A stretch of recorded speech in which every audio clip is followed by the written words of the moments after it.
Hello and welcome to Amanda's Trying, where sometimes all we can do is try and get through a day, and that's okay. Today, I have a very special guest. It's Leanne, my friend who works in HR. Hi, yeah, right. Okay, well, they hired a female Toby. Good for the world. And don't sound so excited.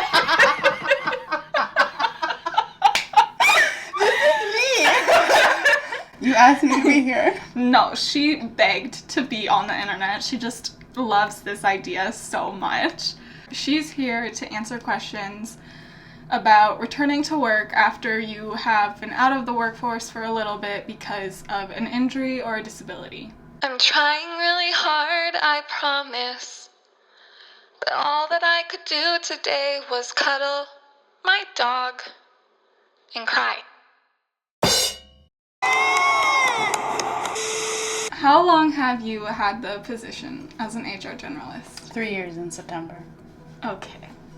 So, what would you say are like your top 2 tips of what to do on your resume?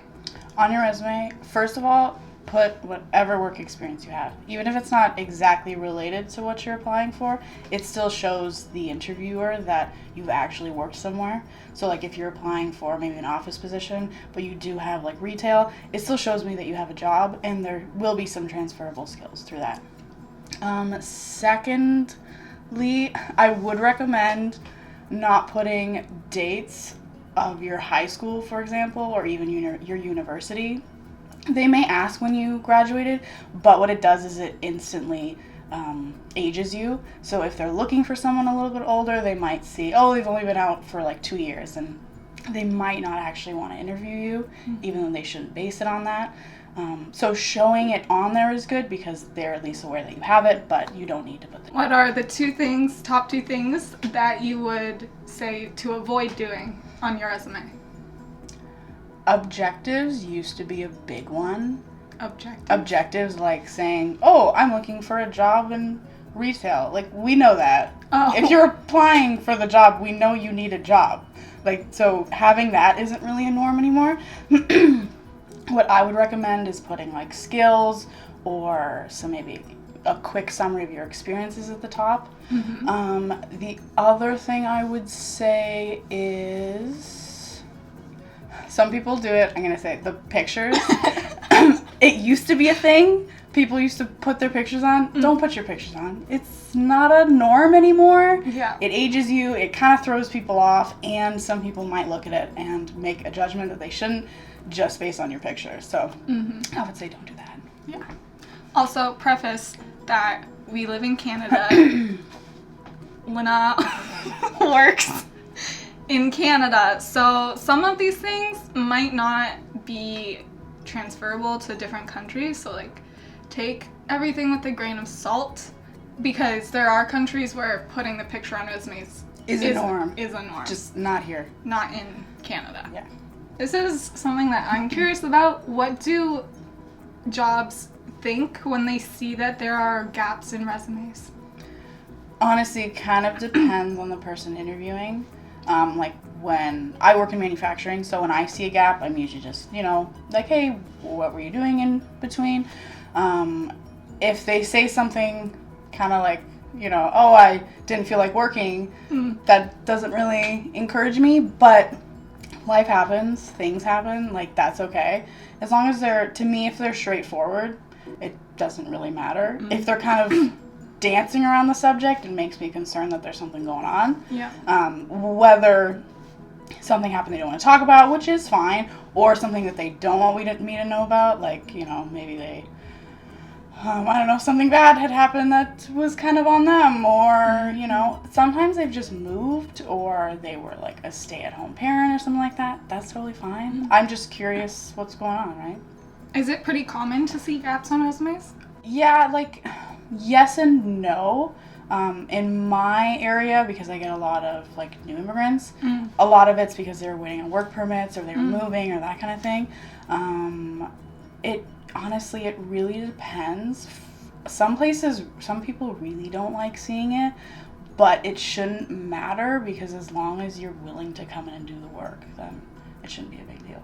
The other thing too is the interview, they're just trying to get a read for who you are, right? Mm-hmm. So if they're like, hey, what were you doing? Oh, I had this thing happen, or I've been working on myself, like, that's fine. It's not, the interviewer, yeah, they might be sometimes maybe a little more strict than I am, but they're a person too, so if you have, they've kind of been there in life, whether to that degree or a different one.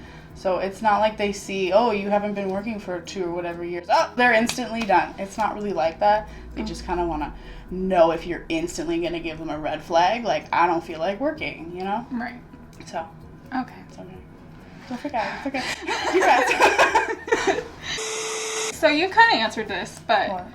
how do you explain the gap in the resume? So for you, it's just be straightforward with your answer? I would say be straightforward, because like interviewers do interviews all the time. They can tell when you're hiding something. Mm-hmm. So, for you could just say, I worked at a job, I had this happen, I've been working on improving and healing, and now I'm here and I'm ready to go. And to me, that would be like, okay, that's fine. Mm-hmm. Again, stuff happens, especially the situation of it. Like, I know where it was. That was a difficult area to work in. Yeah. So yeah. I would completely understand. Mm-hmm. But you will run into the occasional interviewer. And to me, if you run into an interviewer like that, you might not want the job anyways, because it usually stems from what they're looking at and Right. what they, as the company, expect, which you don't want to end up in a job like that. So True. yeah. That is true. Because the interview, yes, they're looking at you, but you also get to look at them. And if they avoid questions, or they answer a certain way, or give off a certain kind of attitude, that for you can be like, you know what, I'm okay, we're fine. Yeah. So Yeah. it's for both of you, really. That's true. That's a good point. When you are explaining things, especially like health stuff, how much information should you be giving them? Like, what's appropriate? It's honestly kind of up to you. Like, they can't come out straight and just say, do you have a disability? They can't say that. Yeah. They may try. Some of them might, but they can't. Like, they could ask if there's any accommodations, or if you want to bring it forward, that's fine. But you kind of want to have to, I would recommend reading the room a little bit, right? Like, if they're focused on their questions, you may want to wait to the end. If you see an opportunity and you just want to say, hey, or maybe they've asked about the gap, and you said, well, this happened, but I'm working here and I'm up to a good place. Like, these are just some of the things that I would need, or that I work with right now as I continue my journey. And that would be maybe a way of kind of just letting them know, and it's relevant. Because if you just kind of go, oh, by the way, and you throw it in, it kind of becomes a bit of a, okay, like, why are you telling me this like that? There are certain kind of questions they can ask, but you don't have to, like they could say, is there anything you'd like to tell me, or is there anything about the job needs that you're worried about, or like, there's ways to get around the actual question. Right. So you could, like, if it's going well, if they seem like they would like be interested in listening, you can use it as an opportunity to present it, because you can present it in an interview. Some people need accommodations for the interview even, so they have to present it before, or you could wait till, like, there's kind of maybe talks of an offer, that kind of thing. I wouldn't recommend doing it afterwards, though, like when you get there.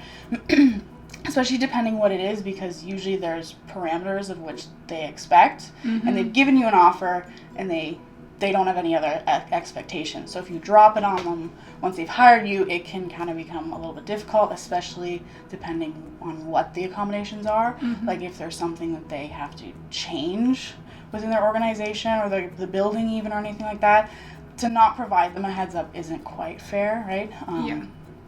But you can kind of offer it in either the interview, or sometimes they do, like, in between interviews. Like myself, I do a phone call first, just to kind of ask a few questions, get a feel, and then we bring them in and meet with myself and whoever, like the managers.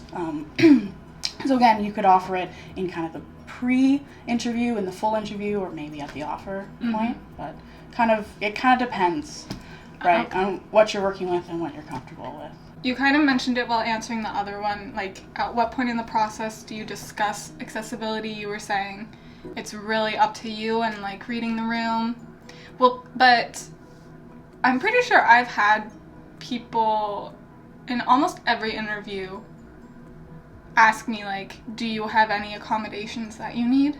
They could ask that, but they can't say, like, do you have a disability? Right. Like, they can't ask you specifics about the actual disability or, like, if it's a disability, health concern, like physical disability, whatever. They can't ask you the specifics of that, but they can ask you the accommodations. Right. This is true, so. Okay, so they might actually, like, They may open up that conversation. But I would also be weary and make sure that they actually ask it that way and not say, you know, do you have a disability? Because then that, to me, again, is a red flag. You should not be asking that. You should not be expected to answer that question. But the accommodation question, yes. With accommodations, if you do need them, like, how does that are you expected to be like, yeah, I need accommodations that look like this? Or will, like, the workplace kind of already have examples of accommodations they're willing to provide? Like, what does that look like? Potentially either. All places should have some kind of, like, an accommodation policy or procedure that they can that they should show you and you can look through. That would be the standard that they are working with. If for some reason it doesn't actually include what your accommodations might be, then that would usually be a discussion. Like, if someone comes to my work and they have accommodations, right, show them the accommodation policy, and then it's usually a discussion. They will want to take notes on everything. You will want them to have notes as well, because if you say, you know, oh, I need this, and oh, you never told us. Well, I did. It's right here. This is what we discussed. It should be a discussion, because disabilities aren't, like, black and white, right? Yeah. Not everybody, they may have the same thing as someone else, but their adjustments or accommodations might be a little bit different than that person. So they may have some examples, or they may not. Like, it depends what they have actually had to do in the past. But a discussion is going to be probably the first point.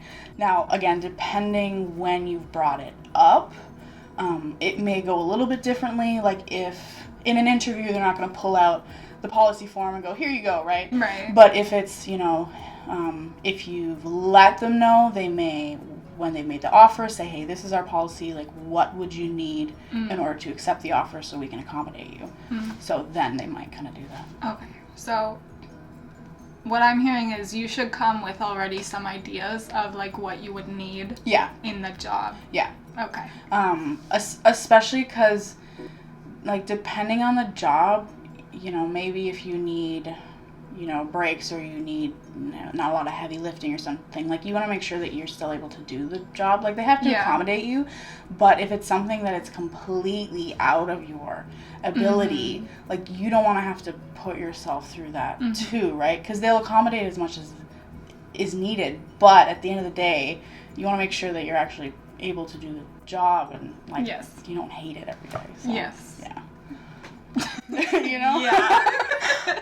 Okay, so I know legally having accommodation needs and, like, having a disability not allowed to impact your ability to get a job.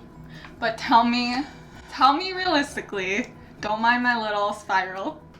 My little panic spiral. I'll be here for it. It's okay. Tell me realistically, how much does it impact, like, getting a job when you have accommodation needs? So again, it should not at all. Yeah. At all. Yeah. However, I'm gonna say it's gonna depend on the type of job. Like, if it's a really, would you be willing to tell me what an accommodation is that you have, or what you think you would need? Probably one is, like, more breaks. So, like, if it's something where maybe, like, I work in manufacturing, so I'm just gonna give an example of maybe a place that has, like, a, like, moving machinery that is running all of the time, and they, like, maybe have a limited staff, and, you know, they need someone to be working on a machine, and they can't have someone like leaving the machine, maybe without warning, because there has to be someone there at all times, they may be more concerned about that particular one. Like if you needed to step away for a minute and like finding someone to cover it, especially if they're limited staff, like something like that. But if it's maybe more like, let's just say like retail, right? There's usually a few people around. Yeah. So in terms of that, they would have someone, and it's not like a time sensitive, like there's a machine that you can't shut off, right? If you went to a coworker, hey, I need 5 minutes, they should be able to more easily cover you than like a whole machine that you can't stop, right? So I would say it would depend on the actual area that you're looking at working in. Yeah. But so like what about just like prejudice? Do you have any? Some again, there should not be. However, there it's like anything. You're gonna get prejudice anywhere. It's like, oh, you need accommodations? Well, we don't want to make accommodations because that's more difficult for us. When really, it shouldn't be that difficult. It also makes you way more accessible. Also, you have to do it. But some people just won't. Some people won't, and as awful as that might feel, especially if maybe it has been brought up in the interview and you thought it was going really well, the interview, and then it gets brought up and they kind of don't really want to talk to you and they're trying to wrap it up really quick. As incredibly disappointing as that's going to be, what it does as well is it lets you know basically where they stand as a company. And a lot of the people that do interviews are managers you may be working with or like HR recruiters. Those are people you want to make sure are going to accommodate you. So if they're not even going to give you the time of day in an interview, they're not worth it to actually go and work there.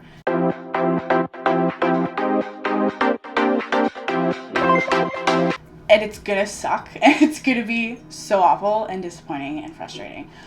But in the long run, getting into a job that you're really excited about, and then it turns out that they don't want to do it, and they're causing issues, and they're like not discussing anything with you, it kind of will help you maybe avoid those a little bit more than getting all the way through the process, and then you find out that they don't actually care.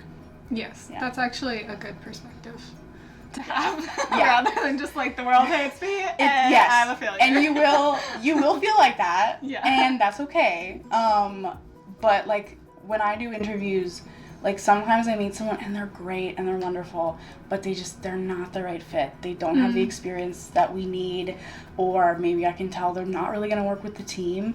And as much as it sucks sometimes to say, I'm really sorry, like you haven't been chosen, in the long run, bringing them in might be really frustrating for the current team, but also for them. Because if they come in and they can't figure out, like, maybe one of the assemblies, right? They can't figure it out, and based on what they told me in an interview, like last jobs, maybe something they didn't like about it was very similar to what we do, you're not going to like it, and you're going to feel really frustrated, and you don't want to be there anyways. So again, it sucks as an interviewer. Sometimes you're like, I'm really sorry. I would love to, based on personality, but you're not going to like it either. So yeah. If you have been off of work long enough that you don't really have any professional references, who are good references to put?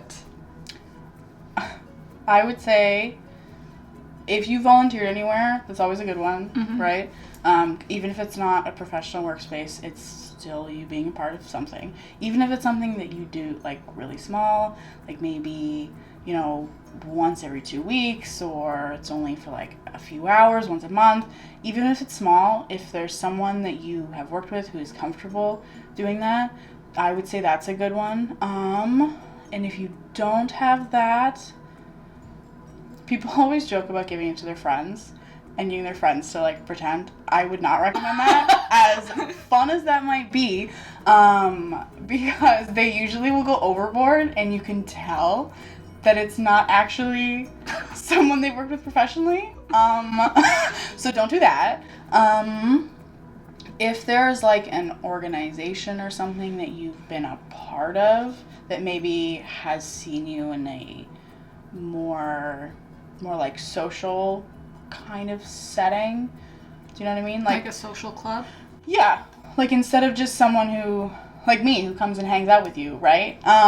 But someone who's seen you maybe out with more than one person, like in a group more setting, or even with just a few people, who kind of knows you, someone who's maybe known you for a while.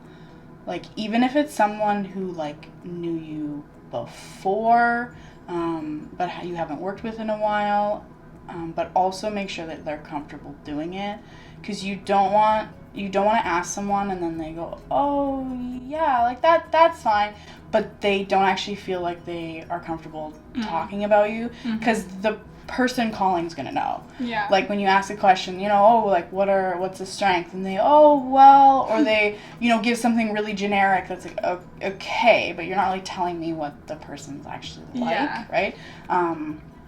So yeah, even if it's someone you worked with a while ago, that's fine too. Like, it doesn't have to be an immediate one. It doesn't have to be, oh, I worked with them like 2 weeks ago, and doesn't have to be like that. I've done ones personally where we called like most recent manager, and then we also called a manager that they worked with. I think like the most recent one I did, I think they worked there 8 years ago. So it'd been a while, but this person still remembered them and like was happy with their work and was able to discuss them. So it doesn't always have to be, you know, immediate. I'm just trying to thinking of someone. I'm like, I don't have it. Like, how do you keep in touch for 8 years? Like, I don't. Well, no. Like, sometimes it's, you know, sometimes it's, hey, like maybe at church, for example, right?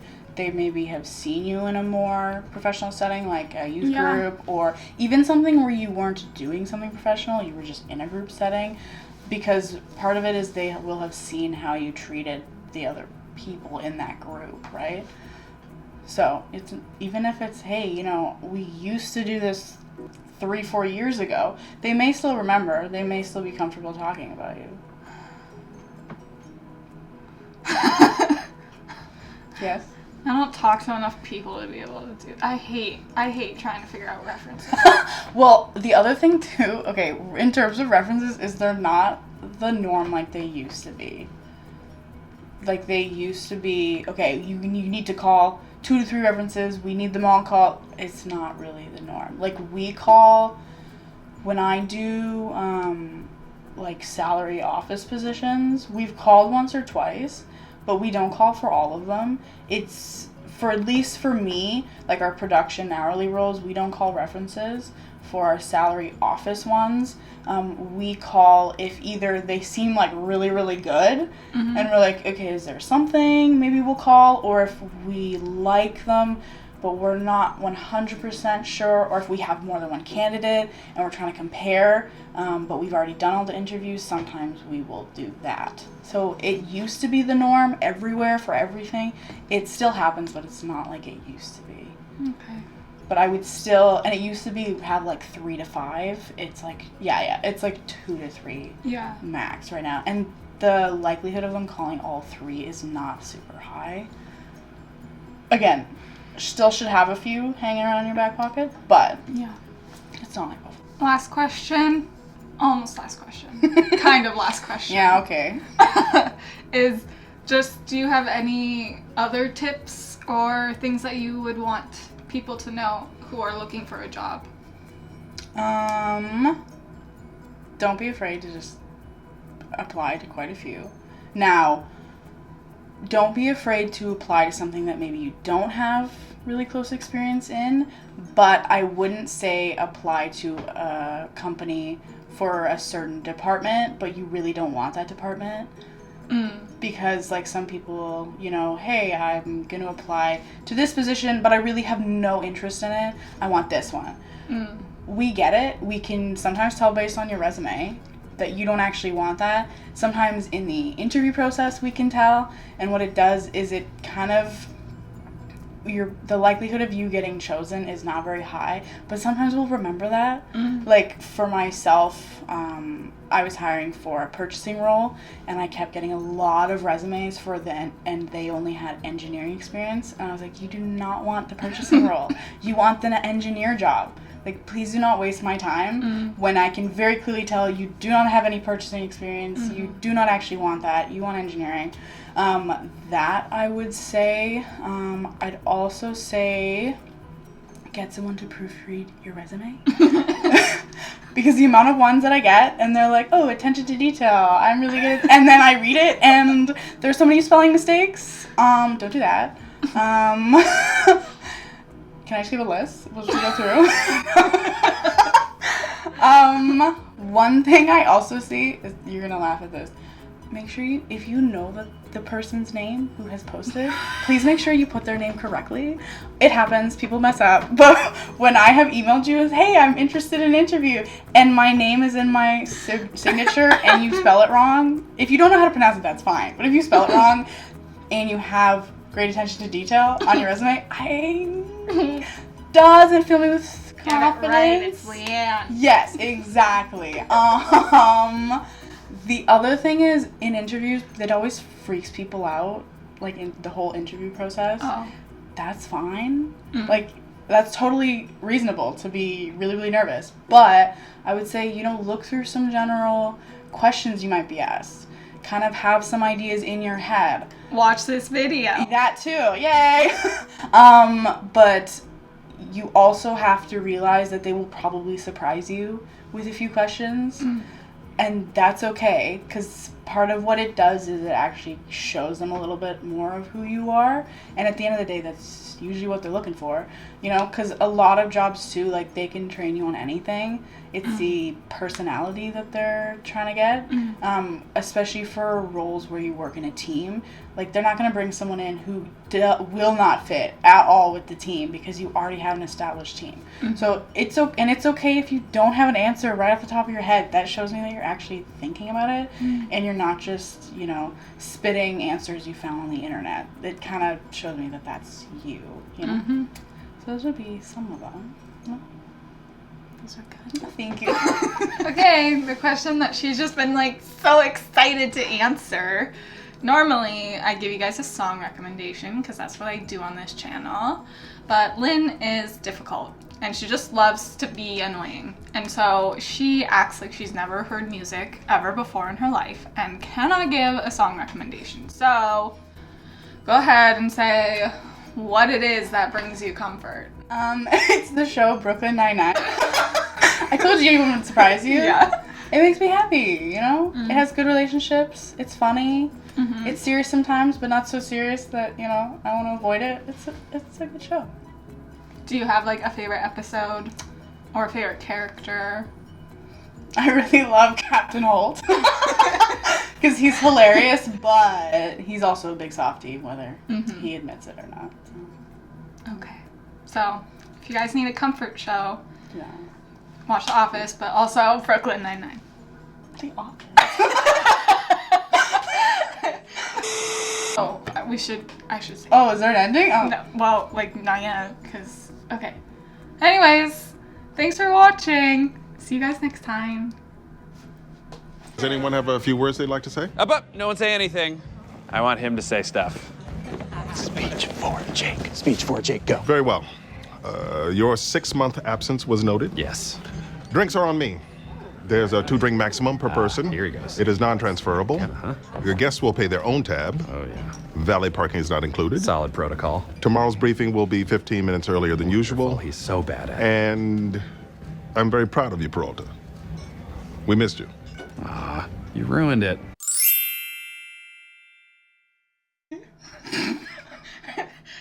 I did that when my brother. When my brother was on, he was like, "What are you doing?" And then I started talking, and he had no idea that the video started. And then I was like, "Can you shut up?" I understand nothing. No, you just get to watch yourself clap. I don't remember. Is it a terrible idea. Okay. Now you have a minute of bloopers. I haven't done anything. Yeah, okay. I'm actually gonna do it now. Okay. Okay. Ready? Okay. Logan literally foretold this. He goes, you guys aren't gonna be able to actually do it. And I'm like, shut up. We will! It'll just take 3 hours. He goes, you won't be gone that long. I was like, look. Oh yeah. So, anyways, I don't even know what I've said so far. Oh. My computer froze. Nah. This is good. I don't know why it won't do. Where did it go?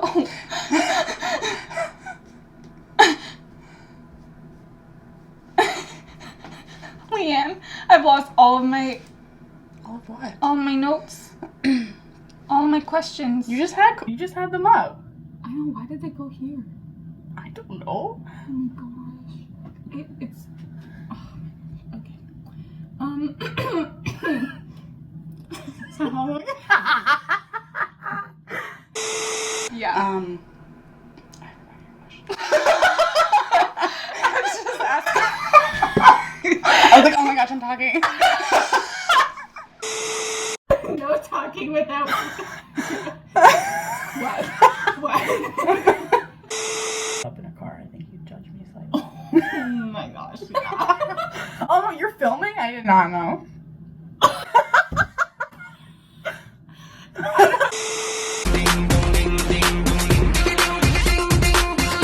You're gonna have something. Yeah, I have something.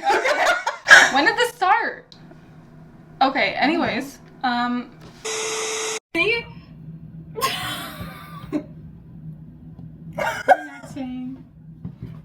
Someone's like, we're friends. I'm kidding. I don't even know who you are. Almost. The guy we picked was great. Oh no, it's recording. The guy